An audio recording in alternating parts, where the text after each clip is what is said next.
ये बात महज 6 साल पहले की है, जब मैं एक 8 साल का छोटा बच्चा था। मैं हमेशा अपनी गर्मी की छुट्टियों में अपने दादी के यहाँ जाया करता था। इस साल भी मैं वहीं गया था। इस साल मेरे साथ मेरे मम्मी पापा, मेरे मामा और मेरे चाचा भी वहाँ गए थे। मेरी दादी का घर महज बहुत बड़ा था। घर में घुसते ही एक बड़ा सा हॉल, उसके बाद एक बड़ा आंगन, आंगन के दाईं तरफ एक बड़ा सा किचन था और बाईं तरफ 6 छोटे छोटे कमरे थे। मेरे मम्मी पापा, चाचा और मामा रात में बाहर खाट डाल के सोया करते थे, क्योंकि रात में बाहर बहुत ठंडी हवाएं चलती थी। पर मैं और मेरी दादी उस हॉल में कूलर के सामने सोया करते थे। मैं रात में अक्सर देर रात तक जाग के फ़ोन चलाता था और दोपहर में लेट सो के उठता था। उस रात भी मैं महज देर रात तक फ़ोन चला रहा था। मैं देर रात तक फ़ोन चला के बस सोने ही जा रहा था कि मेरे को कुछ बर्तनों के गिरने की आवाज़ सुनाई दी। मुझे डर था कि कहीं कोई चोर तो नहीं या फिर कोई बिल्ली। मैं अभी किचन में देखने जा ही रहा था कि बर्तनों के गिरने की आवाज़ और तेज़ हो गई। तेज़ आवाज़ से मेरी दादी की भी नींद खुल गई। मैंने मेरी दादी से कहा कि दादी, किचन से कुछ बर्तनों के गिरने की आवाज़ आ रही है, चलिए एक बार चल के देख लेते हैं, हो सकता है कोई बिल्ली है। हमारा गांव का घर थोड़ा बड़ा है, इसलिए किचन तक पहुंचने में समय लग रहा था। मैं और मेरी दादी अभी किचन की तरफ जा ही रहे थे कि बर्तनों के गिरने की आवाज़ बंद हो गई। मैंने और दादी ने किचन में जाके देखा, पर हमें कुछ नहीं दिखा। मैं और दादी अभी किचन में देख ही रहे थे, पर अचानक से ऐसा लगा जैसे किसी ने किचन का दरवाज़ा ही बंद कर दिया। मैंने और दादी ने किचन के दरवाजे पे धक्का लगाया, पर दरवाज़ा खुल नहीं रहा था। तभी हमारे पीछे से किचन के बर्तन गिरने लगे। बर्तन बहुत तेज़ी से गिरने लगे। मैं इतना घबरा गया कि मैंने बहुत ज़ोर से चिल्लाया। मेरी आवाज़ सुन के चाचा और पापा दौड़े चले आए। उनके पीछे मेरे मामा और मेरी मम्मी भी दौड़े आए। पर जब वो लोग किचन के पास आए तो किचन का दरवाज़ा अपने आप ढीला हो गया और खुल गया। लेकिन जब मैं और दादी किचन के दरवाजे पे धक्का लगा रहे थे तो ऐसा लग रहा था जैसे किसी ने दूसरी तरफ से कुंडा लगा रखा हो। पर जब पापा और चाचा आए तो दरवाज़ा अपने आप ढीला होकर खुल गया। पापा, चाचा, मम्मी और मामा सब जब वहाँ पहुँचे तो उन लोगों ने हमसे पूछा कि क्या हुआ, क्यों चिल्ला रहे थे। मैंने और दादी ने उन्हें सब कुछ बताया कि क्या हुआ था। उन लोगों को शक था कि शायद कोई चोर हो जिसने हमें देख के बाहर से कुंडा लगा दिया। वो लोग इधर उधर देखने लगे। अभी ये सारी बातचीत चल ही रही थी कि अचानक से एक छोटे वाले कमरे से कुछ गिरने की आवाज़ आई। हम सब बहुत ज़ोर से उस कमरे की तरफ भागे। दादी ने मेरा हाथ बहुत ज़ोर से पकड़ रखा था और मैंने भी उनका हाथ अपनी पूरी ताकत से पकड़ रखा था। हम लोग जैसे कमरे में पहुंचे, हमने देखा एक बड़ी लोहे की अलमारी नीचे गिरी पड़ी थी और उसके अंदर के सारे कपड़े बाहर बिखरे पड़े थे। ये देख के हम सब के होश उड़ गए। अभी हम लोग समझ ही रहे थे कि अलमारी आखिर गिरी कैसे।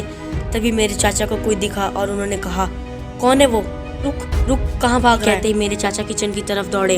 हम सब भी मेरे चाचा के पीछे दौड़े, पर किचन में जाने पे हमें कुछ नहीं दिखा।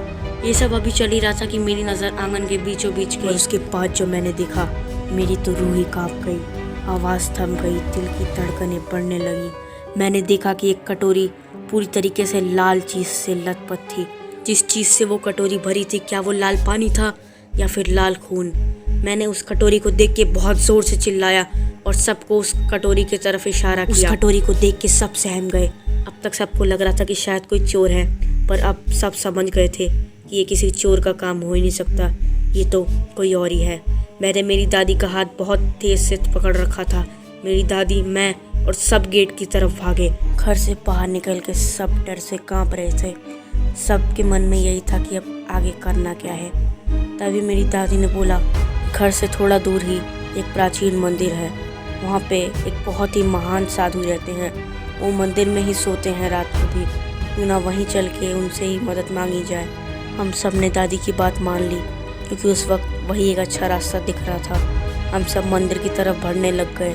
मन में भोले भगवान का नाम भी ले रहे थे, क्योंकि जो डर हम सब ने महसूस किया था वो मैं आपको शब्दों में बयान नहीं कर सकता।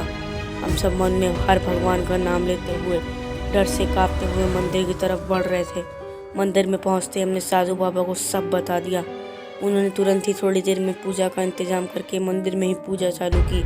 ये बात है कुछ रात की 3 बजे की। साधु बाबा ने तुरंत ये बात सुनते ही 10-15 मिनट में पूजा का इंतज़ाम करके पूजा चालू कर दी। वो पूजा करीब रात के 3 बजे से सुबह के 7 बजे तक चली। करीब 4 घंटे लगातार पूजा करने के बाद साधु बाबा ने बोला कि अब आप लोग घर जा सकते हैं, पर एक बात का ध्यान रखिएगा कि घर में किसी को भी अकेले ना छोड़ें और कोई भी घर में अभी ना जाए घर के बाहर ही आप लोग बैठिए। करीब 1-2 घंटे बाद वो अपने साथ 5 और पंडितों को लेकर आएंगे और घर में पूजा करेंगे। उसके बाद हम लोग घर में जा सकते हैं। हम लोग उनकी बात सुन के घर के बाहर ही बैठे रहे। करीब 1-2 घंटे बाद वो 5 और पंडितों को लेके आए और घर में भी पूजा करवाई काफ़ी देर तक। लगातार अगले 7 दिन तक वो वैसे ही 5 और लोगों के साथ आते थे और घर में पूजा करवा के जाते थे। सबसे ज़्यादा सुकून मेरे दिल को तब मिला जब 7 दिन बाद उन्होंने कहा कि अब आपका घर पवित्र है और आप लोग सुरक्षित हैं। सिर्फ 8 साल की उम्र में मैंने जो देखा था वो मुझे पूरी ज़िंदगी डर से कँपाने और भूत प्रेत में मेरा भरोसा बनाए रखने के लिए काफ़ी था। पर क्या आपको सच में लगता है कि उस 7 दिन की पूजा से मेरा घर पवित्र हो गया था? नहीं, उस साल तो मैं वहाँ गर्मी की छुट्टियाँ बिता के वापस शहर आ गया था। पर कुछ 1-2 साल बाद जब मैं वहाँ दोबारा गया तो वहाँ इससे भी बड़ी चीज़ें हुई। अगर आपको वो चीज़ें भी सुननी है तो इस वीडियो को लाइक करिए और हमें कमेंट करके बताइए। अगर आपको फ्यूचर में और भी ऐसी डरावनी और सच्ची कहानियाँ सुननी है तो चैनल को सब्सक्राइब कीजिए और दबा दीजिए बेल आइकन। बस आज के लिए इतना ही।